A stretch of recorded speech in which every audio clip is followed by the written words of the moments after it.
Bienvenidos a San Roque al Día una semana más. Hoy nos quedamos en el municipio y vamos vamos a tratar a una de las asociaciones con más activas del municipio. Vamos a hablar con Lorenzo Pérez, que es el presidente de la Asociación de Trasplantados y Cardíacos Traslocar y Corazón. Bienvenido, muchas gracias. Gracias a vosotros y a la televisión por hacernos que estemos hoy con todos los sanroqueños. Y también queremos darle la bienvenida a la psicóloga de esta asociación, Sara Vargas Machuca. Bienvenida también. Muchas gracias. Y como cada semana, a nuestro compañero, el periodista Julio Ruiz. Muchísimas gracias de nuevo, Julio. De nada. Decía yo que es una de las asociaciones más activas del municipio, pero también porque es que en este último mes ha celebrado una de las actividades pues más destacadas durante todo el año, que ha sido el Día Mundial del Corazón.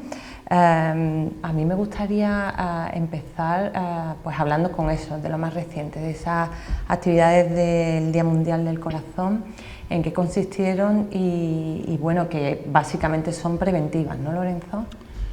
Bueno, sí, nosotros tenemos, como tú has dicho, bastantes actividades, ¿no? Hay unas que son preventivas fundamentalmente y otras son de atención a nuestros asociados, ¿no? A los enfermos fundamentalmente, son las dos. Esta, la del Día Mundial del Corazón, se inscribe dentro de las preventivas y lo que pretendíamos en este día es fundamentalmente intentar transmitir,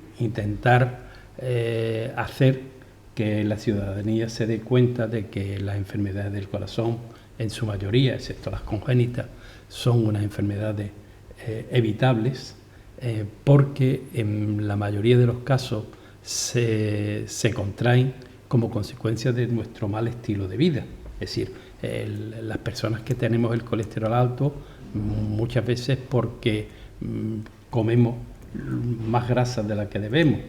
Los que tenemos la tensión alta, otro tanto de lo mismo, fumamos, ¿no? El no andar, es decir, el estar con coche para todos lados, o consumir mucho azúcar, ¿no? En frutos, aunque sea en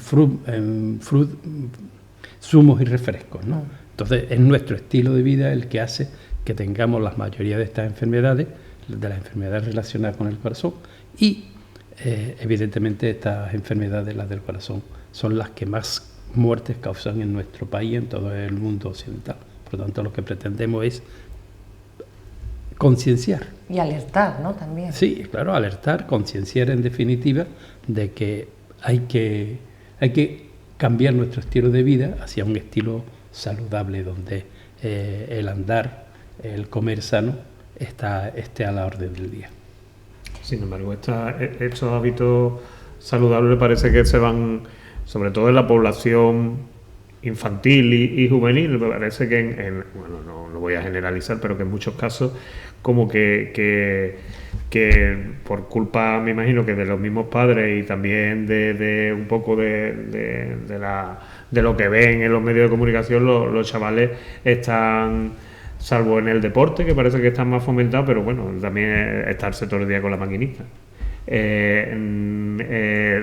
La bollería industrial que consumen a mansalva, no sé, parece como que sí, se nos habla de estos hábitos, pero que luego a la hora de la verdad, en un gran porcentaje de casos, no se llevan a la práctica, principalmente por quienes los tienen que inducir, que son los padres, ¿no?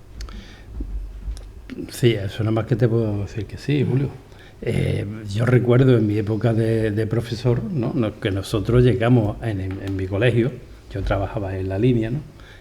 Llegamos a prohibir que los niños trajesen dulces industriales, fosquitos, que era lo que entonces estaba más de moda, los fosquitos y los donuts, los trajeran al colegio. Yo sé que hoy la mayoría de los colegios, sobre todo en las edades más tempranas, trabajan ese sentido, ¿no? Hacen que los niños traigan un día fruta, otro día diferentes productos sanos, ¿no? Pero eso lo hacen cuando los niños tienen 3, 4, 5, 6 años, es decir, en la época infantil. Después ya a los niños no. Y para los padres, lo que tú has dicho, es muy cómodo darle un dinero y que el niño se compre lo que quiera, ¿no? También los propios niños de esa educación que reciben suelen intercambiar un bocadillo por un dulce industrial y cosas por el estilo. Es decir, es que es la propia sociedad, ¿no? Es decir, incluso yo creo que es que el Estado no se mete lo suficientemente, ¿no? Porque cuando consumimos, por ejemplo, lo que decía antes, ¿no? Los zumos industriales. Los zumos naturales están muy bien, no tienen azúcar añadida, pero los zumos que nosotros compramos y los padres se creen que esa es la panacea, pues son horrorosos la cantidad de azúcar, ¿no? Bombas de azúcar, Nosotros, fue el año pasado, ¿no, Sara? Sí, estuvimos haciendo un estudio que nos financió la Diputación Provincial, lo que se llamó estudio antropométrico, y nos encontramos, bueno, yo creo que es mejor que lo explique Sara. Sí, pues como decía Lorenzo, durante el curso escolar del año pasado estuvimos en todos los centros educativos de San Roque con los cursos de tercero y de primaria llevando a cabo un programa que se llamaba Educando en Salud, que constaba de un estudio antropométrico de todos los menores que quisieron participar con la autorización de sus padres y demás. Ahí lo que evaluamos fue el estado de salud que tenían esos niños. Se hicieron mediciones de peso, talla, altura, índice de masa corporal, índice de cintura-cadera, se tomaron medidas también de los pliegues cutáneos para detectar el nivel de grasa, es decir, se hizo un estudio bastante completo en cuanto a las medidas, y después por otra parte hicimos un sondeo de los hábitos de alimentación y ejercicio que tenían. Ahí, bueno, la respuesta que obtuvimos en los cuestionarios sobre los hábitos era la percepción que tenían los niños, ¿no?, de lo que consumían o no, pero bueno, normalmente no suelen mentir mucho. Y después también tuvimos la posibilidad de reunirnos con los padres para también corroborar un poco esa información, ese tipo de consumo de alimentos. Y también una cosa curiosa es que, claro, en medio de las charlas, ¿no?, que teníamos con ellos y en la realización de los cuestionarios les decíamos, a ver, ¿qué habéis traído hoy para desayunar, ¿no?, en el cole? Y lo que te veías el zumo, no faltaba en ninguna mesa o zumo o batido de chocolate, ¿no? Y después, en muchos casos, había bocata, pero en otros había bollería industrial. Entonces, pues bueno, después de todo ese estudio y analizar los resultados, vimos que había un 27 era, ¿no?, entre un 27, si no me equivoco. Un 27%. Un 27% de casos donde había exceso de peso. En exceso de peso se contempla tanto el sobrepeso como la obesidad. O sea, que son cifras alarmantes, coincidentes con las cifras que hay a nivel de Andalucía y de España, pero que eran bastante alarmantes. Y ahora después os contaremos también, pues, la segunda parte que tenemos pensada para realizar con los colegios. Con los colegios, con este grupo y incidir en esos cambios tan importantes que hay que realizar, que son pequeños cambios pero que suman en gran medida los cambios que... Yo creo que las administraciones también se están dando cuenta, a lo mejor no en este país, pero hay ya impuestos a las bebidas azucaradas, están incrementando mucho los impuestos y están, yo creo, poniendo un poco el nivel del daño que puede hacer una bebida azucarada al tabaco, por ejemplo. O sea, incrementando los impuestos, pues le estás contando que le estás demostrando que hace daño y que es nocivo para la salud. Sí, pero estamos en una economía de mercado y aquí tiene más fuerza el mercado que la propia ciudadanía, ¿no? Sí. Y bueno, y la realidad es, bueno, lo hemos visto recientemente, ¿no? A raíz de la elaboración de los presupuestos generales, se pretendió hacer una determinada subida a los zumos precisamente, y al final se quedó en nada. Bueno, es muy poquito, ¿no? En una subida, pero una subida más bien testimonial. Más bien testimonial que otra cosa, precisamente por las presiones que haya. Bueno, ahora ha pasado con eso, antes ha pasado con la sal, es decir, ya la sal, que es otro producto que causa mucho daño, ya vemos, bueno, hemos visto, ¿no?, como ya el avecren, el nórito, ya no es que no tenga sal, ya es que tienen menos sal, con lo cual antes que tenían una cantidad bestial, ¿no? Yo quería que profundizarais eso, lo que estaba comentando. Dice, después contamos cuál es la segunda parte. No, la segunda parte es que volvimos, cuando presentamos el estudio antropométrico, ¿no? Que el ayuntamiento estuvo comprometido con nosotros y la Diputación Provincial, como he dicho antes, ¿no? Y cuando hemos presentado los resultados, Diputación nos ha vuelto a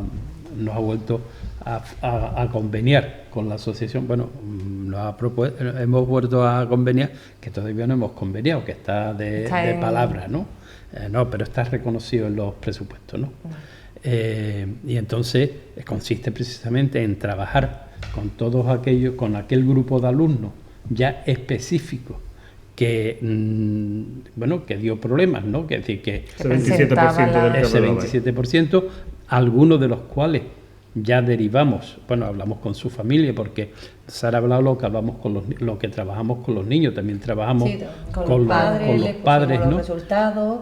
Después quien quiso acercarse, porque dábamos los datos con números, ¿no? Y quien estaba interesado en conocer las cifras de su hijo se acercó, le dimos los datos y las recomendaciones de su visita a su pediatra y llevar un control más regular, ¿no? De la alimentación, del peso, del ejercicio que realizaba, etcétera.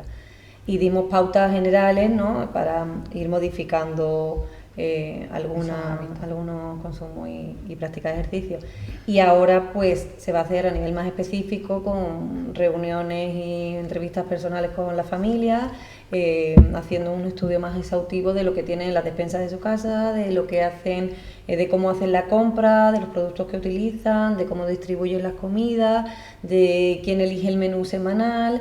Lo que estabais comentando antes es muy cierto, ¿no? Que es que el estilo de vida de prisa, rapidez y de ir a lo fácil, y muchas veces no hay una organización y una distribución de alimentos a lo largo de la semana que asegure un equilibrio, ¿no? En la dieta, sino, ¿no? Que se va a lo primero que se pilla. Hoy me pilla el toro y pues saco esto del congelador y esto pongo, o hoy me compro esto en la calle, ¿no? Entonces, el intentar evitar todo eso parte de una programación de sentarse y estudiar un poco qué es lo que queremos comer, de qué manera, y ajustarlo también, a nuestro estilo de vida. Es verdad que no se puede ahora dejar de trabajar pero sí hay formas que te facilitan el cocinar o el preparar los alimentos. ¿Y los padres son receptivos? Algunos sí. ¿Y otros menos? Y otros te dicen que sí, que tienes razón, pero no los ves con la actitud de ¿no? cambiar, sí. Porque eso también depende mucho de cómo sea la persona, ¿no? Te ponen pega de es que yo no puedo, es que yo no tengo tiempo, es que... Pero lo que hemos encontrado también es mucho desconocimiento, que no es tanto la culpa de decir, sino lo que decíais de, no, yo me creo que dándole un zumito, ¿no? Le ponemos la palabra zumito, ya parece bueno, un zumito, estoy dando algo sano. Entonces, muchas veces es el desconocimiento sobre el contenido lo que estás consumiendo y lo que estás consumiendo. Y que lo que le puede pasar a ese 27% de aquí a 15, 20, 30 años. Pues toda la gama de desarrollo de enfermedades cardiovasculares, diabetes, colesterol, y eso en el futuro, posibles infartos, posibles hitos, o sea, un descontrol de todo lo enfermedades de este tipo, ¿no? A mí me gustaría, Tradocar es parte de la Sociedad Sanroqueña, pero me gustaría conocer cómo surgió, Lorenzo, cómo se inicia la actividad y cómo se inicia una asociación de este tipo. Bueno, para mí fue consecuencia de mi trasplante, ¿no? A mí en abril del 2000 me dio un infarto que me partió el corazón. Yo estaba dando clases en el Huerta Fava de la Línea y yo no aprecié que tenía infarto, ¿no? Entonces estuvo durante todo el día y fue un infarto que llamaron los médicos a posteriori masivo, ¿no? Y dejó el corazón de funcionar. Funcionaba, pero en un determinado momento, a los 3 días de yo estar infartado, se paró y estuve en coma de la línea, estuve en coma durante casi un mes, ¿no? A mí de la línea me mandaron a Cádiz, evidentemente yo no me enteré, ¿no? y de Cádiz después me mandaron a Sevilla, ¿no? Yo estuve 3 meses ingresado. Entonces cuando vuelvo, volví simplemente con una medicación, con un tratamiento y para esperar que encontrasen un corazón adecuado para mí, porque cuando te trasplantan el órgano que te pongan, tienen que reunir una serie de características que sea lo menos, que se pueda rechazar lo menos posible, ¿no? Una parte de la durabilidad del mismo está en función de que reúna o no esas características, el tipaje, el grupo sanguíneo, etcétera, ¿no? A mí me trasplantaron el 31 de octubre, es decir, dentro de unos días voy a cumplir 17 años, ¿no? De mi segunda vida. De la otra tengo unos poquitos más. Y porque cuando me propusieron para trasplante, me dijeron que mi corazón estaba fatal, que tenía una durabilidad de 5 o 6 meses, como mucho, o el trasplante. Entonces yo acepté el trasplante, el cual se hizo en octubre, y cuando yo vuelvo a San Roque, eso fue en el año 2000, ¿no? Cuando yo volví a San Roque, ya trasplantado, pues bueno, me planteé, yo y mi mujer, ¿no? Nos planteamos la necesidad de crear la asociación. Yo ya estaba inscrito en la Asociación de Trasplantados de Corazón de Andalucía, ¿no? Y tal.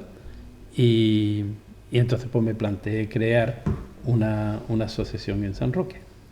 Y entonces, bueno, pues un 18 de diciembre del año siguiente fue cuando creamos Trasdocar, ¿no? Como socios fundadores, bueno, estaba la madre de la compañera vuestra, de Natalia López, estaba mi mujer Elisa, estaba yo, bueno, y 5 o 6 amigos, ¿no?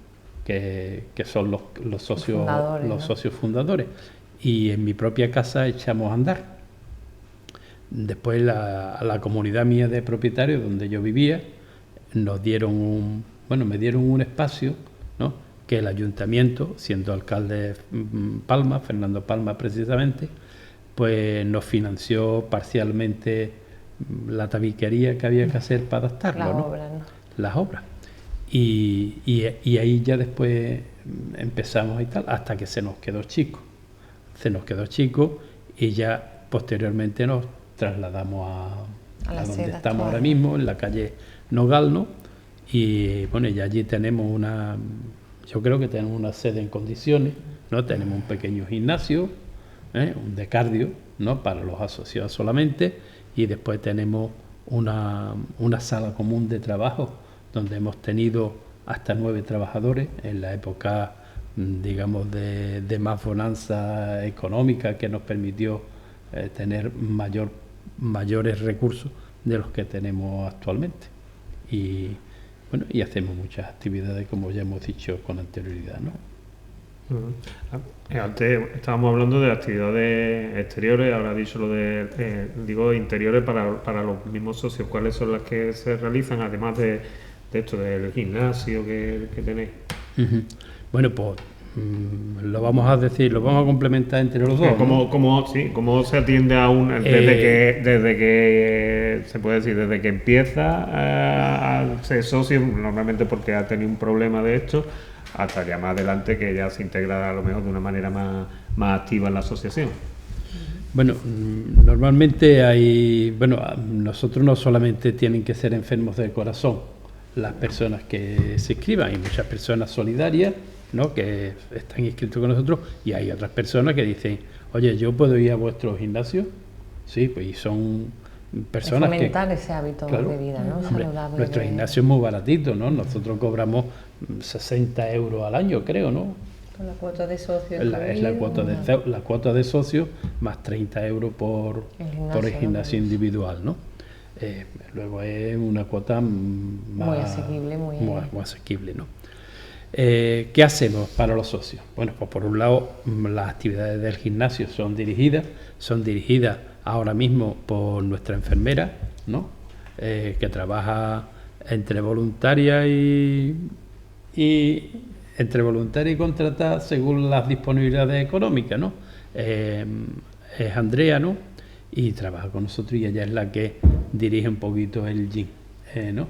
No solamente hace actividades en el gimnasio, sino que después hay control de peso, control de tensión, control de azúcar, vamos, en definitiva, ¿no? Sí, para ir pautando ejercicios más acordes y llevar también un control y seguimiento, ¿no?, de cómo está, de los avances y demás. También dentro de las actividades del cardio gym, pues salimos a hacer caminatas en grupo.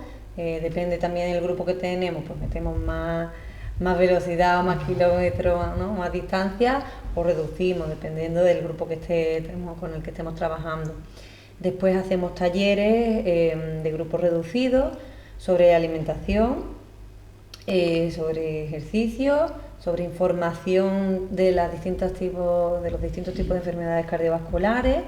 Ayudamos y guiamos en el control de peso, reducción de peso, en aquellos casos que esté pautado por su médico y sea adecuado. Tenemos talleres de deshabituación tabáquica para aquellos que se acercan porque tienen más dificultad para abandonar el tabaco por sí mismos, y entonces pues bueno, los vamos ayudando en todo el proceso. Rehabilitación cognitiva también son talleres que damos. Ahora mismo no tenemos ninguno de esos, pero tenemos programado, ¿no?, para lo largo del curso. ¿Qué más? También talleres de reanimación cardiopulmonar, que da también nuestra compañera Andrea, enfermera, tanto enfocado a adultos y a niños. Y después, fuera de allí, lo que hacemos son actividades de prevención de enfermedades cardiovasculares y promoción de la salud. Entonces trabajamos con muchas campañas en colegios sobre estos temas que estamos tratando, y también sobre donación y trasplante, que es otro de nuestros puntos fuertes. Vamos a hacer una pequeña pausa para la publicidad. Vamos a continuar hablando y detallando un poco más toda la información que nos acaba de dar Sara, y también vamos a hablar pues de los recursos con los que cuenta la comarca y San Roque, y también con esos aparatos que tienen nombres. Ese nombre que a mí no me sale, desfibrilador, ¿puede ser? A ver cómo estamos, pero de todos estos detalles vamos a hablar después de la publicidad.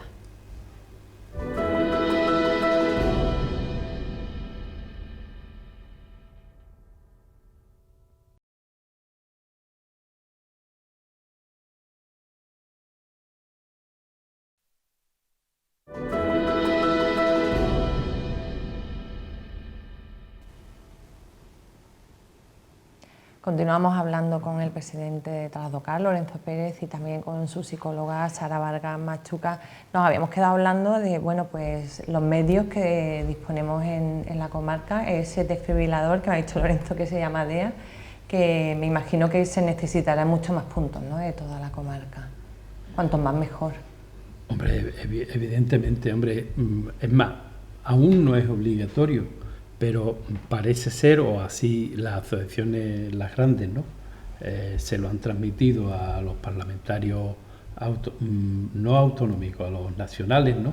Y se les ha pedido que acuerden, que exijan que esté en todos los sitios donde haya mucha aglomeración de personal y que sea obligatorio. Es decir, por ejemplo, hemos visto ataques súbitos al corazón en campos de fútbol que han sido muy llamativos, ¿no? Pues bueno, eso se podían posiblemente haber salvado la vida si allí hubiese habido un desfibrilador, ¿no? Y entonces, bueno, pues se pide eso, que estén en todos los sitios, ¿no? Y nosotros no hemos tenido medios para tener uno, ¿no? Lo hemos solicitado a diversas administraciones, entre otras al Ayuntamiento de San Roque, pero hasta ahora no habéis tenido respuesta, no hemos tenido, bueno, no hemos tenido una respuesta afirmativa. Me gustaría saber, ha aumentado los medios económicos, que al final son los que sustentan el resto de los medios, excepto a lo mejor los voluntarios, que afortunadamente eso es una cuestión de altruismo. con qué medio, de qué medio dispone, porque antes estaba diciendo, antes cuando estábamos en una situación mejor económica, teníamos hasta 9 trabajadores. ¿Cuál es la situación económica? ¿Cómo es el día a día económico de Trastocar en estos momentos? ¿De dónde vienen un poco los ingresos y qué es lo que permiten hacer con ellos? Bueno. El día a día es muy malo, Julio. Muy malo. Nosotros tenemos un ingreso fijo, ¿no?, que es un convenio que tenemos con el Ayuntamiento de San Roque, muy cortito comparado con el volumen de actividades que nosotros hacemos, y además igualitario para todas las asociaciones, lo cual no me parece justo, pero claro, esos son criterios que tienen los que mandan en cada momento, y a ellos nos tenemos que acoger o abandonarlo. Nosotros nos acogemos, evidentemente, aunque nos parezca insuficiente.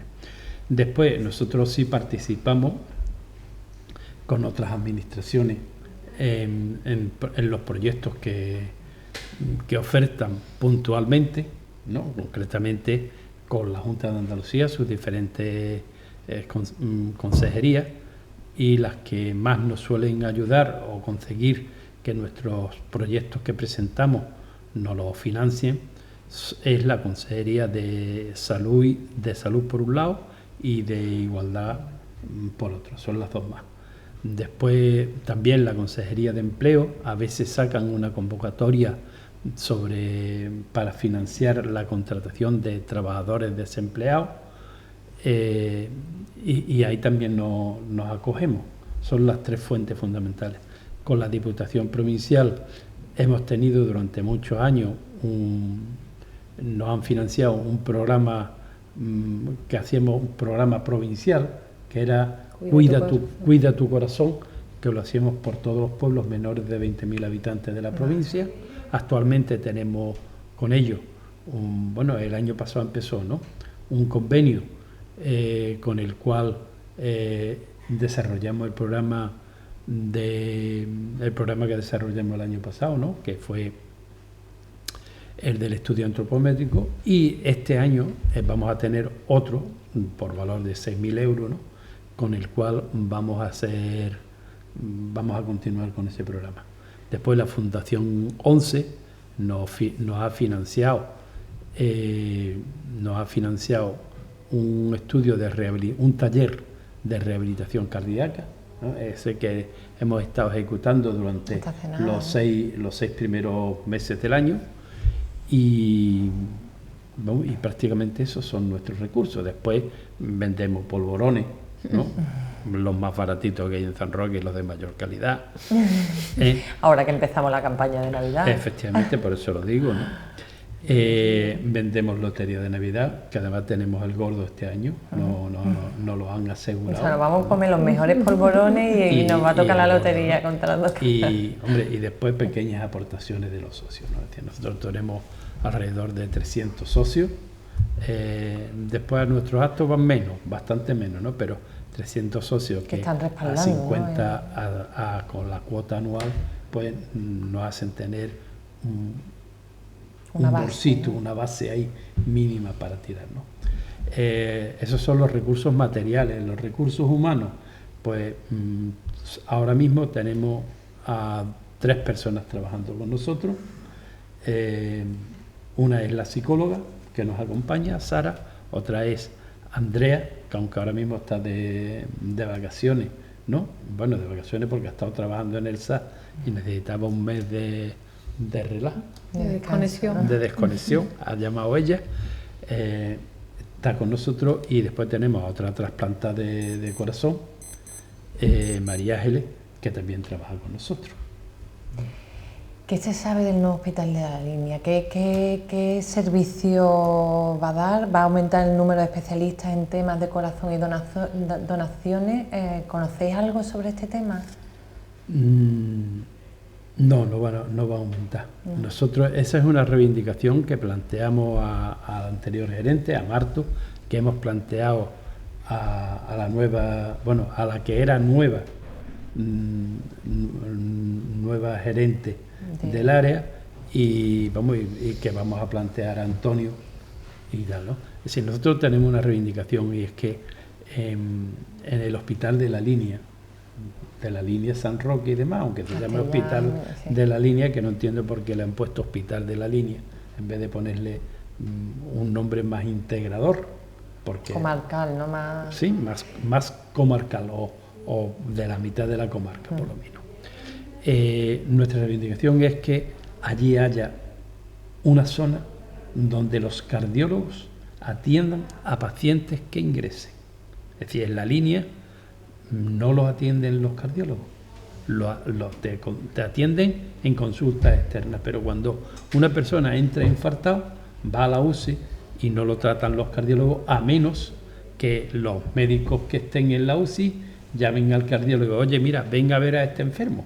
Entonces, nosotros creemos que lo suyo es que en cada hospital haya una unidad, por lo menos, si no es una unidad muy grande, que sea una unidad pequeñita de 4 o 5 camas, ¿no? Porque la verdad es que tampoco hay tanto y tal, pero que los traten los cardiólogos, y no los intensivistas, que creo que son los que los traten, ¿no? Esa es nuestra gran reivindicación que hemos planteado y que nos han dicho que no.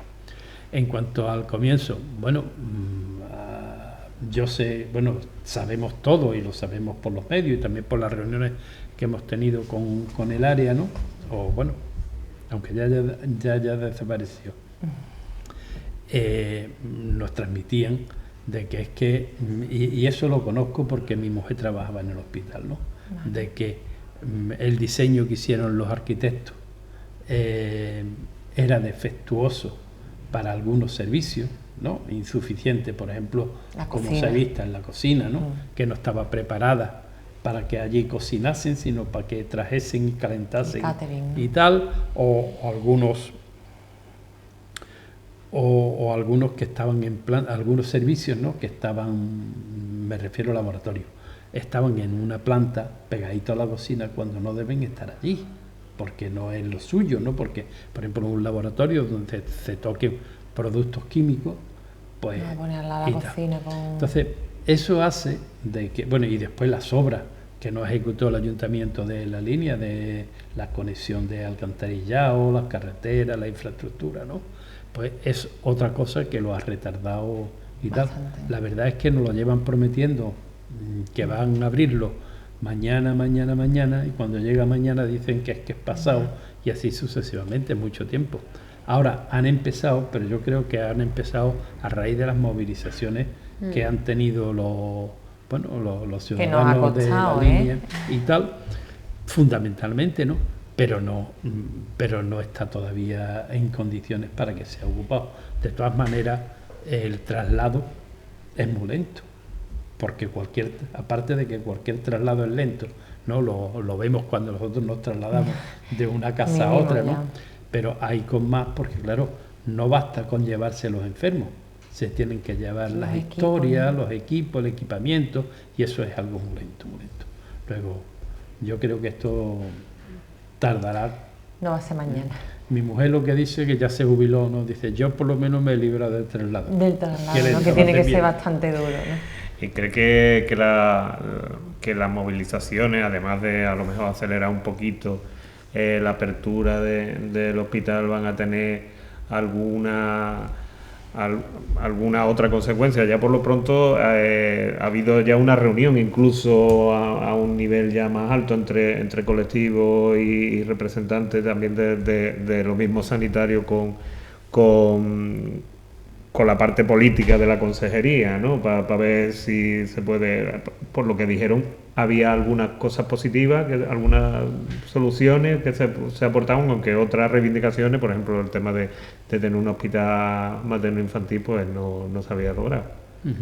Hombre, evidentemente tampoco es, pero es bueno. Yo soy un fiel creyente de las movilizaciones, ¿no? Es decir, a lo largo de nuestra historia, al menos de mi historia vivida, se ha visto cómo las movilizaciones siempre han servido, sirven y servirán y seguirán sirviendo. Bueno, ahí está el problema que ahora tenemos con Cataluña, que es otra serie de movilizaciones en los dos sentidos, ¿no? Es decir, la mayoría silenciosa que salió los otros días y los que se sienten más catalanes que nadie, cuando son catalanes como los que salieron el domingo, ¿no? Y tal. Pero vamos, volviendo a lo nuestro, yo creo que las movilizaciones que se han protagonizado en la línea son muy importantes y han servido, pues por un lado, para que se acelere, para que la administración se tome en serio de que no se puede tener un hospital ahí sin terminar y sin usar, porque lo que sirve es para deteriorarse, ¿no? Lo que no se haya conseguido ahora vamos a tener que seguir insistiendo para conseguirlo. Evidentemente no es el mejor momento que económicamente tengan las administraciones para responder a las demandas ciudadanas, ¿no? Pero evidentemente tenemos que exigirlo porque si no, seguro que no lo harían. Sí, bueno, algunas reivindicaciones iban ya no solo en la cuestión del hospital, sino ya de una manera global en la atención sanitaria general, tanto primaria como especialistas, ¿no? Y también un poco en cómo que en algunas partes de Andalucía les resultaba inconcebible algo que aquí a lo mejor ya lo tenemos como una cuestión que para que tú tienes un problema en el hospital te dicen que son gases y tú vas a una clínica privada y en algunos casos no son gases, ¿no? Cuestiones esas, ¿no? Que un poco que se estaba fomentando de una manera indirecta hasta la sanidad privada, por decirlo de alguna manera. Bueno, es que hay una realidad, ¿no? Y es que eso puede ser, yo creo o quiero pensar que eso no es un mal del hospital público, sino que es un mal de un profesional que se ha equivocado. Sí, bueno. Yo creo que es eso, que no es lo otro. Ahora, evidentemente, por ejemplo, a mí me duele que tú, profesional médico, pidas una excedencia para montarte un chiringuito, que los hay, Sí. para montarte un chiringuito privado y ahora desde el hospital te desvían a ti aquellos enfermos que no van a atender para que te hagan una prueba diagnóstica o lo que sea y tú estás trabajando allí. Yo entiendo que las excedencias deberían circunscribirse pues para lo que marcan las cuestiones, ¿no? Para lo que marca la norma, y es que una excedencia se da por una enfermedad, por una atención familiar, pero que esas por necesidades personales que se están concediendo son demasiado generales para hacerlo y están dañando el servicio, ¿no? Por ejemplo, y en la línea, que digo el hospital que yo conozco, seguro que pasará en otro, ¿no? Pasa con mucha frecuencia, pasa con demasiada frecuencia, y eso sí es una cosa que habría de alguna manera que limitar. En lo que no tenemos ningún problema es en lo de líderes mundiales de donaciones y trasplantes. A mí me gustaría saber cómo hemos llegado a que España y Andalucía sean los países punteros y cada año aumentando las cifras de donaciones y trasplantes. Sara. Pues ahí sí que el sistema sanitario público ha tenido mucho que ver. Y las personas que han estado al frente, ¿no? Los coordinadores de trasplante de las distintas autonomías y demás, han luchado por establecer un sistema en condiciones en el que está toda España interconectada, de forma que el proceso es rápido, efectivo y bajo los mismos criterios, ¿no? Entonces es un sistema que están copiando desde otros países debido al éxito de las cifras que se están alcanzando. A que el sistema es muy bueno, pero también la conciencia que tiene la gente en España de donar, ¿no? Sí, la gente es muy solidaria, o sea, más de lo que nos esperábamos, ¿no? Y cada vez más, gracias también a la labor de muchas asociaciones como la nuestra que trabajan en la promoción, la difusión y la concienciación, ¿no? sobre la importancia de donar tus órganos cuando ya no los necesitas, pero que a otras personas, a otras familias pueden salvarles o mejorarles su vida, pues ha crecido enormemente. Y esa labor pues ha ido dando sus frutos y algo que antes un familiar, ¿no? en esa situación tan difícil, cuando le comunican que su familiar pues ya no tiene otra opción, no tiene posibilidades, le plantean la opción de donar sus órganos. Esto hace unos años producía un bloqueo y una negativa, ya eso ha cambiado totalmente, ¿no? Y quieren que la vida de ese familiar pues ayude, y eso al final pues les engrandece, les calma, les alivia, les hace sentir bien, ¿no? Que le da más sentido a esa muerte, ¿no? De alguna manera. Entonces la conciencia y la solidaridad de la gente, pues la verdad que está ayudando muchísimo en eso. Sí. Vosotros una de las actividades señeras en este sentido es el Día del Donante, ¿no? Que un poco es cuando se expone el trabajo que habéis hecho antes, especialmente con los chiquillos, con los niños de los colegios. Sí, efectivamente, ¿no? Nosotros hacemos, yo creo que tres fechas, ¿no? Una, en la plantación del árbol. Bueno, nosotros inauguramos en San Roque, como se ve, el Parque de la Vida, ¿no?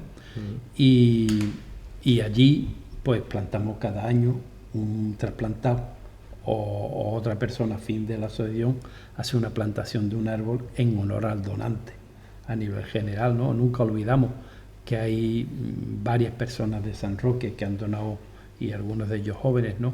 Que han donado todos sus órganos cuando fallecieron en un determinado momento, y entonces por eso, y por ello fue por lo que inauguramos o hicimos que el ayuntamiento crease con nosotros el Parque de la Vida y tal, ¿no? Eso es una fecha. Otra es la Semana del Donante, en torno al primer miércoles de junio. Eso es en febrero, el miércoles jueves antes del día 28. El día del donante, que es el primer miércoles de junio, en torno a él nosotros hacemos la semana del donante, y previamente hacemos un concurso de redacción unas veces, otras de dibujo, ¿no? Con los alumnos del cuarto o quinto nivel, ¿no? De primaria, ¿no? Y entonces pues ese hace que se le explique a los chavales, ¿no? Se le explique que es un poco la donación a su nivel, que puedan entender, y que fomentemos en cierta medida que conozcan lo que es, cuando se da, cuando se puede, cuando no se puede, desmentir, ¿no? Muchas falsas ideas que puedan tener, y promocionar también, intentar aumentar eso, pues la conciencia, solidaridad entre los niños, y que sepan que que un día pueden ellos o un familiar suyo pues verse en una situación en la que necesiten, ¿no? de esa solidaridad de otras personas. Entonces, pues obviamente adaptado a niños de forma lúdica, didáctica y siempre en positivo, ¿no? Trabajamos con los niños que tienen además muestran mucho interés y muy buena aceptación sobre este tipo de campañas. Sí, y después el tercero es en diciembre, ¿no? Porque nunca vamos, y más que especialmente yo, ¿no? El 3 de diciembre, en recuerdo al primer trasplante de corazón, ¿no? El primer trasplante se hizo en Sudáfrica en el año 67, aunque duró muy poquito tiempo la persona que lo trasplantaron, pero fue un poco el inicio de la historia, ¿no? Que después sirvió y tal, ¿no? Y entonces ahí también hacemos algún acto. Y después siempre organizamos campañas, sobre todo con la gente de ESO y bachillerato, para en secundaria y en bachillerato, para darles charlas sobre, para que sirvan el fomento de la donación, explicándoselo y tal, ¿no? Son las actividades que hacemos fundamentalmente. planes de futuro, pero así, si podéis pedir ampliar esto, empezar esto... Desde más a corto plazo, como por ejemplo lo que estabais comentando antes de la segunda parte de lo del estudio antropométrico, hasta, yo qué sé, alguna aspiración así que os habéis marcado a medio o largo plazo. Bueno, teníamos un objetivo ¿Por qué que pasado? era... ¿Lo habéis conseguido? Claro, por eso decimos, teníamos. Teníamos el objetivo de conseguir que fuésemos declarados entidad de utilidad pública, que creemos que es la única que hay en San Roque, ¿no? Vale. Y entonces, después de varios años, porque nos ha costado lo suyo, en el mes de julio fue, ¿no? En el mes de julio ya por fin el Ministerio del Interior nos concedió la consideración de utilidad pública. Eso lo que hace es complicarnos un poquito más la vida. Hombre, más porque... Muchos requisitos y exigencias que... Sí, porque, hombre, nosotros al movimiento asociativo nuestras cuentas no están controladas. Controladas, digo, por Hacienda, ¿no? Vale. Y tal. En cambio, las de utilidad pública sí estamos controladas. Entonces, claro, no solamente tenemos que presentarle nuestras cuentas a nuestros asociados, las justificaciones de nuestros proyectos, a las entidades que nos conceden la administración, sino que además se las tenemos que presentar a Hacienda. Y entenderse con Hacienda siempre es un poquito más complicado, ¿no? Esperamos, un poco más, ¿no? Después nosotros tuvimos una idea... Perdón, ¿qué supone eso? Quiero decir, lo que supone, me imagino que para la mayoría de las personas es que si tú haces una donación a una entidad de utilidad pública, de interés público, luego tiene una deducción a la hora de hacer la declaración de la renta, ¿no? Sí, lo digo más que nada por animar, por a la sí, que nos ayude. Hombre, efectivamente, de cara al asociado, lo fundamental es que tanto las donaciones, todas las donaciones que se nos den, nosotros las tenemos que declarar y evidentemente cualquier persona que haya donado después tiene derecho a que eso se le descuente en su declaración del IRPF, ¿no? Por otro lado, muchas administraciones y fundaciones ya empiezan a exigir 3 o 4 cuestiones. Una de ellas, para darte una subvención, ¿no? Una de ellas que seas declarado de utilidad pública. Fundamentalmente es eso, ¿no? Hombre, y por otro lado, es estar un poco por encima del resto. Bueno, por encima, un poco en el sentido en el buen sentido de la palabra, ¿no? Del resto del movimiento asociativo, ¿no? Es un reconocer que haces actividades sociales y que eres reconocida como un buen hacer, ¿no? Después nosotros en el año 2007 lanzamos la idea de hacer un monumento al donante para colocar en el Parque de la Vida. Lo tuvimos que abandonar porque no conseguimos, claro, era un momento muy malo, ¿no? No conseguimos financiación para hacerlo al revés, ¿no? Para hacerlo en aquellos momentos. Y entonces, bueno, pues lo tenemos allí aparcado, tenemos el boceto, pero necesitamos la financiación. Entonces eso es un objetivo que tenemos planteado ahí, ¿no? Y después nuestra reivindicación que hemos dicho antes ante la administración sanitaria, ¿no? De conseguir que haya una unidad o unas camas dentro de una unidad dedicado a los enfermos del corazón, ¿no? Esa básicamente es lo más importante. Hemos hablado de un tema del desfibrilador, que es otro objetivo. Es decir, yo pienso que nosotros deberíamos tener un desfibrilador y es otro de los temas que tenemos ahí puestos para intentar conseguir, ¿no? Y después, bueno, pues seguir peleando día a día presentando proyectos a todas las administraciones y fundaciones, ¿no? Para intentar, bueno, pues volver a nuestros niveles de actividad que hemos tenido en otro momento. Es decir, nosotros necesitamos profesionales. Es decir, nosotros no es que necesitemos médicos todos los días del año, un enfermero penene con nosotros, pero sí necesitamos. Puntualmente sí, ¿no? Claro, puntualmente sí, pero para el día a día, aunque nosotros tenemos varias personas que estamos de voluntarios trabajando allí, ¿no? los trabajadores, la psicóloga es imprescindible, el monitor deportivo es imprescindible, el tener una persona que lleve la administración es imprescindible, pero todos trabajan con nosotros, digamos, de forma temporal, de tal manera como hacen las empresas así, malas, ¿no? Cogen a los trabajadores, los tienen 3 o 4 meses y dicen, venga, ahora a tu casa, y después te llamo otra vez y tal, ¿no? Entonces, el intentar conseguir una actividad, una estabilidad, es lo que sería uno de nuestros objetivos. Pero vamos, ese échate a dormir porque es muy difícil que lo consigamos. Bueno, yo les deseo mucha suerte, que consigan esa estabilidad para los trabajadores, que amplíen plantilla y que vuelvan a los niveles que nos comentaba de hace unos años. Les quiero agradecer muchísimo tanto a Lorenzo Pérez como a Sara Vargas Machuca que hayan acudido a Canal San Roque Televisión, a los estudios, que nos hayan acercado esta asociación Trasdocar a todos los que nos siguen. Muchísimas gracias a los dos. Muchas gracias. A vosotros. A vosotros. Y a Julio Ruiz, hasta la semana que viene y muchas gracias. Hasta la semana que viene. Hasta luego. Y a ustedes les deseamos que pasen una buena semana y les esperamos la próxima.